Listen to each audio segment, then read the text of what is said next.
As we grow older, one of the most frustrating yet common challenges we face is the slow and quiet erosion of sleep. The nights that were once effortless now feel like an uphill battle. For many older adults, sleep becomes lighter, shorter, and more fragmented. It's not just about aging bodies. It's also about aging brains, shifting hormones, and changing lifestyles. Sleep disturbances in old age are not only common, but they're also often misunderstood. And the worst part? People either accept it as inevitable or blame themselves for something that's not their fault. In this video, we'll take a compassionate yet scientific look at why sleep becomes such a struggle in old age and what can be done about it. Let's begin with the brain, the control center of our circadian rhythm, or what we call the biological clock. This internal clock governs the cycles of sleep and wakefulness, and it's regulated by a tiny structure in the brain called the suprachiasmatic nucleus, or SCN.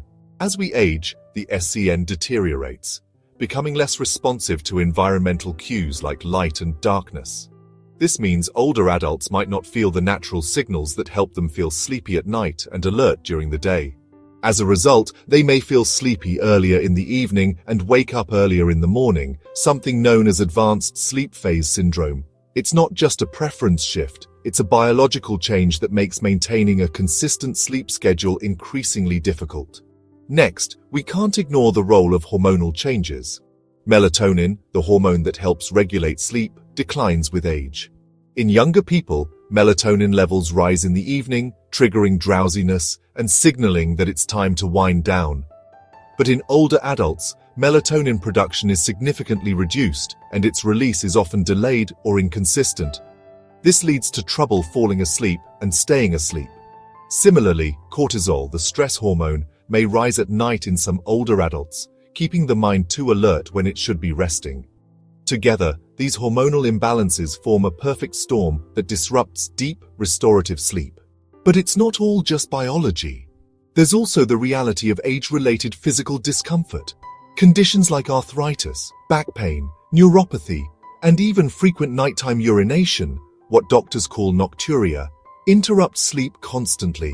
It's hard to relax and slip into deep sleep when your joints ache or when you're making multiple trips to the bathroom. In younger years, a slight ache might be tolerable, but in older bodies, the threshold for discomfort is lower and the impact on sleep quality is higher.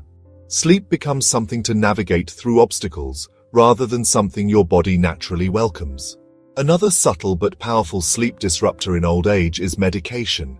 Many older adults take prescriptions for blood pressure, heart conditions, anxiety, depression, or chronic pain. Some of these drugs, particularly beta blockers, diuretics, or certain antidepressants, have side effects that interfere with sleep architecture, meaning the structure and cycles of sleep itself. Even medications meant to help with sleep can backfire, especially if used long-term. Sleeping pills can reduce deep REM sleep, cause grogginess the next day, and even increase the risk of falls. The interaction between medications, sleep, and aging is delicate and often overlooked. Then there's the emotional and psychological side of aging.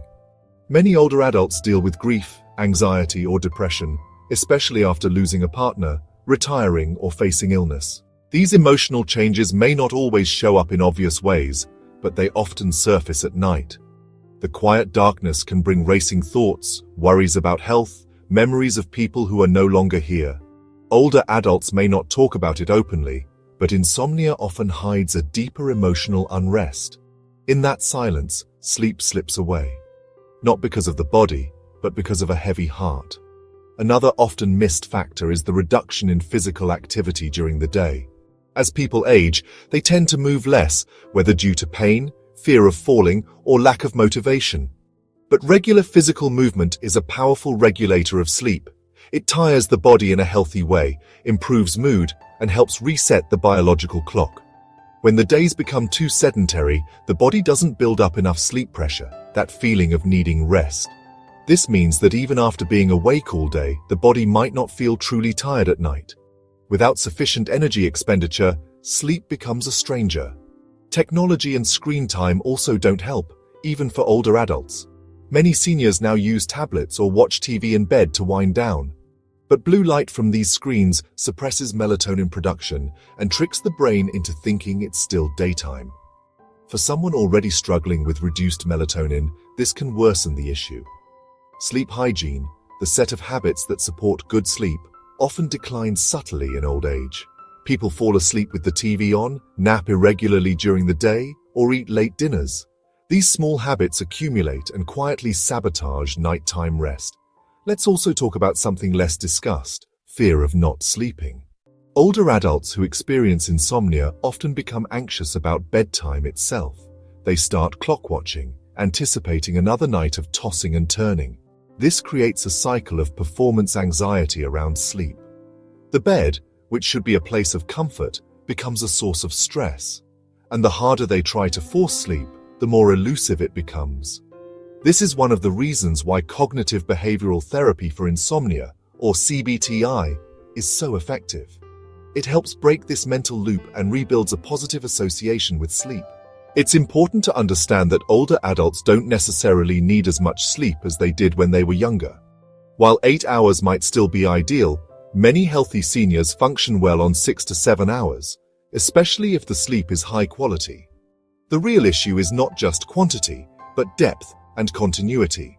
If sleep is constantly interrupted, even a full night in bed can feel exhausting. It's the fragmentation, the waking up every hour, that leaves the brain and body unrested. So the goal isn't always more hours. It's about protecting the deep stages of sleep, where restoration actually happens. So, what can be done? First, light exposure matters more than most realize. Spending time outdoors in natural daylight, even for 30 minutes, can help reset the circadian rhythm. In the evening, dimming lights and avoiding screens an hour before bed can gently guide the brain towards sleep. A consistent bedtime routine also helps the brain associate certain cues with winding down. Gentle stretching, warm baths, reading a paper book, or listening to calming music can all signal it's time to rest. Sleep hygiene isn't just a checklist, it's about creating a ritual of peace. Physical movement, even in small doses, can make a big difference. A daily walk, chair yoga, or Tai Chi can increase sleep pressure, reduce anxiety, and improve mood. Meditation or mindfulness practice can quiet racing thoughts and ease the transition into sleep. It's also worth reviewing medications with a doctor or pharmacist to see if any could be interfering with sleep, and exploring safer alternatives where possible. Natural sleep aids like magnesium or melatonin can help some, but should always be used thoughtfully and under guidance. Lastly, we need to remove the shame and self-blame around sleep struggles in old age. It's not a moral failing, it's not weakness. It's a natural part of a changing body, brain, and life. What's needed is patience, gentle adjustment, and compassion for yourself or your loved ones. Instead of chasing the sleep we used to have, it's more powerful to understand what sleep is becoming and how we can support it, not fight it.